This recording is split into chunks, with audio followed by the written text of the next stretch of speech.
Y llegamos al apartado de la entrevista. Nos visita hoy por tercera vez ya, ¿verdad, Fernando? Sí.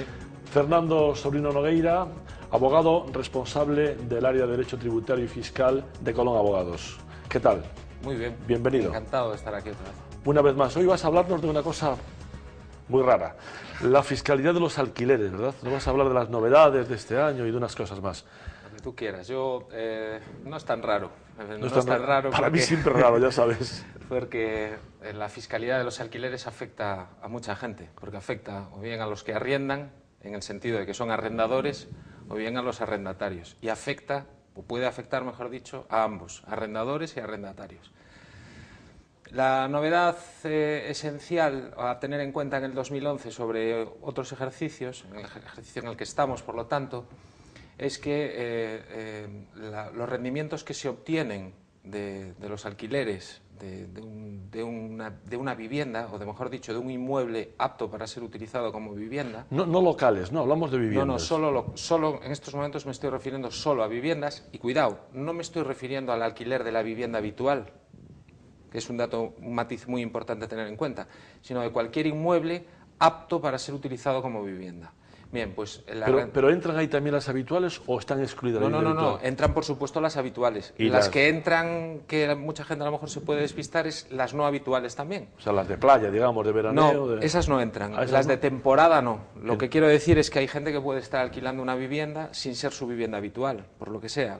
Vivienda habitual desde el punto de vista de un concepto jurídico del derecho fiscal para las deducciones o lo que sea, ¿vale? Es decir, cualquier inmueble apto para ser utilizado como vivienda y que no sea un arrendamiento de temporada, ¿vale?, sino que sea un arrendamiento no de temporada. De larga duración. De larga duración, por llamarlo de alguna manera, va a gozar de unas importantes reducciones en la base imponible del impuesto. ¿Qué Esto quiere es decir para esto? el que cobra, para el arrendador, Exacto. ¿verdad?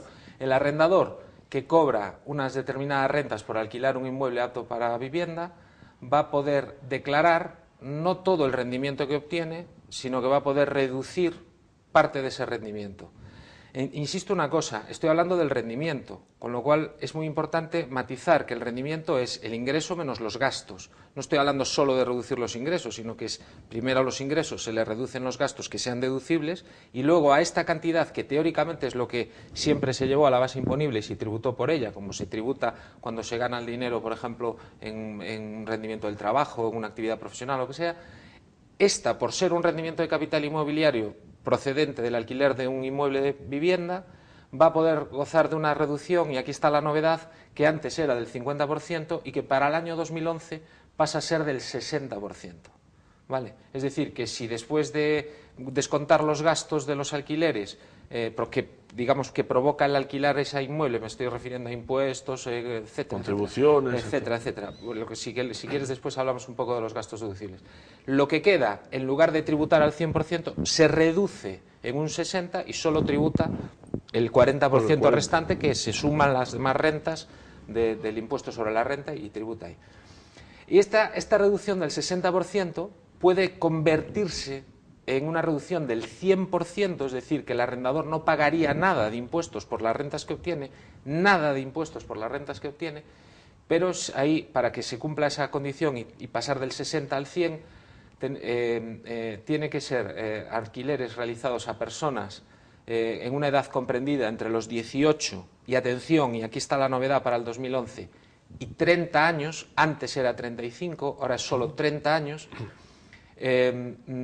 y además el arrendatario, es decir, la persona que ocupa, el inquilino, efectivamente, que ocupa la vivienda, tiene que tener unas rentas, tiene que ganar unas rentas mínimas, que tienen que ser como mínimo lo que se llama el IPREN, ¿no?, que es un índice que es en torno a 6.500 euros anuales. Es decir, tiene que ganar más de eso el inquilino para que yo me pueda acoger a esta, digamos, ampliación de la reducción y no pagar nada y no tributar en absoluto. Y con una condición que la gente se olvida y que hay que tener muy en cuenta, que para que pueda aplicarme estas reducciones es imprescindible declarar el arrendamiento.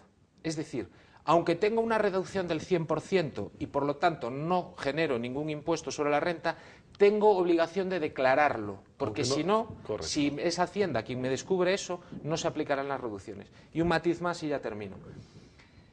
Esta horquilla de 18 a 30 años funciona para todos los alquileres formalizados con posterioridad al 1 de enero del 2011. Con anterioridad, todos los alquileres que sean anteriores al 1 de enero del 2011, la horquilla de edad va de 18 a 35, es decir, hay 5 años más. Correcto. ¿Vale?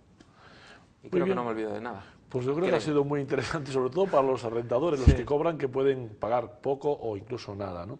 Hablabas antes de gastos deducibles. Creo que es un tema también interesante. ¿Qué puede deducir el arrendador, ¿no? Sí, es que es curioso. Es un tema también importante. La diferencia, es decir, en principio la norma es muy parecida a la que tiene una actividad empresarial cualquiera.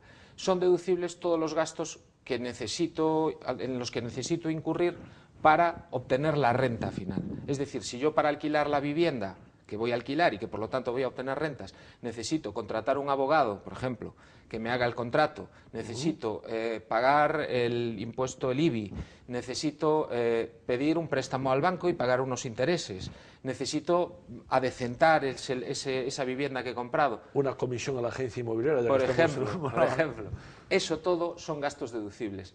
¿Qué ocurre?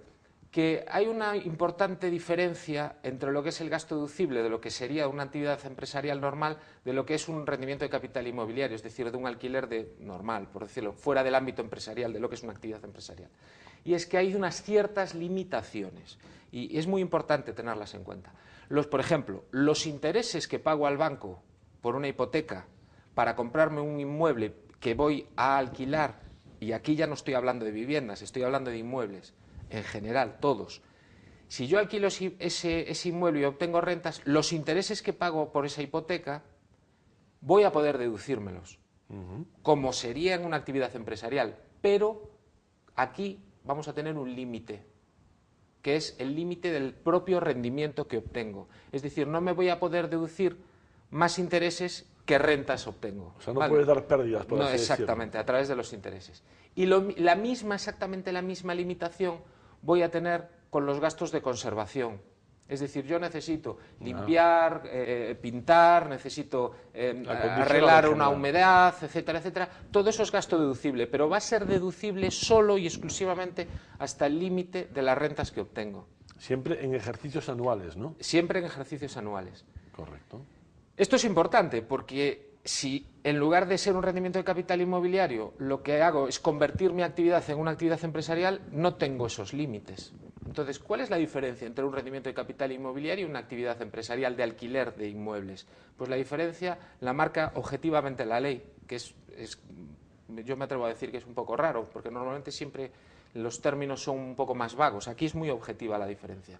Y está que tienes que tener una persona empleada a jornada completa, ¿vale? Y tienes que tener un local específicamente afecto a la actividad de arrendamientos. Si cumples esas dos condiciones, eres empresario. Aunque solo alquiles una plaza de garaje, teóricamente al menos, eres empresario. Pero si no tienes eso, aunque estés alquilando 35 locales y seas realmente un potentado, tú no eres un empresario de los alquileres, sino que lo que tienes es un rendimiento de capital inmobiliario. Muy bien. Queríamos acabar ya el programa de hoy, que ya sabes que aquí el tiempo vuela. Yo no sé cómo lo haces, pero al final es muy entretenido lo que nos cuentas. Pues cosas no sé cómo impuestas. lo hago, que no está que entretenido, créeme. Y yo creo que hables de las deducciones, ¿no? Las deducciones que tiene eso este tipo afecta de a los actividad. arrendatarios. ¿Vale? Es muy importante. Al que alquila, perdón, a la persona que ocupa al inquilino, para que el nos inquilino, entendamos bien. efectivamente. Bien. ¿Qué deducciones pueden Primera tener estos? cuestión muy importante a tener en cuenta. Solo van a beneficiarse de deducciones los que alquilen la vivienda habitual. Correcto. ¿Vale? Es decir, que si es una segunda vivienda o lo que sea, o simplemente no es la vivienda habitual porque voy a estar aquí solo un año y luego me voy a volver o lo que sea, ese tipo de viviendas no entra, solo afecta a las viviendas habituales. Primera cosa. Segunda, hay dos tipos de deducciones. Una estatal y otra autonómica. ¿Vale? Las dos son parecidas, pero son distintas. Voy primero con la estatal. Aquellos inquilinos que estén alquilando su vivienda habitual se van a poder deducir un 10%, concretamente un 10,05% de las cantidades que pagan por el alquiler, siempre y cuando sus rentas sean inferiores a 24.000 euros. ¿A dónde va esa deducción? ¿A la cuota? ¿A la base? ¿A dónde Eso es de lo que tengo que pagar. O sea, después de calcular todo el impuesto, me da una cantidad a pagar, que es la cuota. Correcto. Vale, ahí voy a restar esa cantidad. Okay. Para poder beneficiarme de esa deducción, tengo que tener rendimientos inferiores a 24.000 euros. El año pasado eran, o sea, en 2010 eran 24.050 y ahora son 24.100 poco. Pero bueno, para dar un dato más o menos y que te quedes con un poco con la copla, 24.000 euros. Vale, todas aquellas personas que arrienden su vivienda y que tengan rentas inferiores a 24.000 euros, atención, porque pueden llegarse a poder deducir. No es completo, porque depende, hay digamos unos tramos, y no voy a entrar para no liarnos, pero hasta el 10,05% te puedes llegar a deducir. Bien, esa es la estatal, no tiene más requisitos.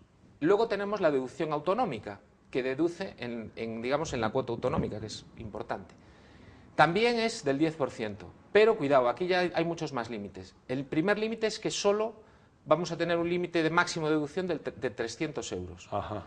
Y luego se me va a exigir que los arrendatarios, es decir, los inquilinos o el inquilino, y digo los porque puede ser un matrimonio y hacer una declaración conjunta, al menos uno tenga menos de 35 años. Ajá. Vale, tenga rentas inferiores a 22.000 euros, haya hecho el contrato con posterioridad al 1 del 1 del 2003 y lo más curioso de todo, y tenga depositada la fianza de su contrato en lugar de darse al arrendador, haberla depositado en el Instituto Galego de Vivienda Solo.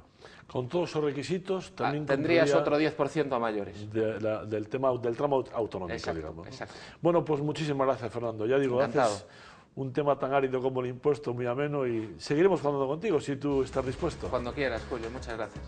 Y a ustedes agradecerles su atención una semana más, ha sido la 14 ya, y citarles nuevamente aquí para el próximo lunes en las que volveremos a encontrarnos en esta plaza inmobiliaria.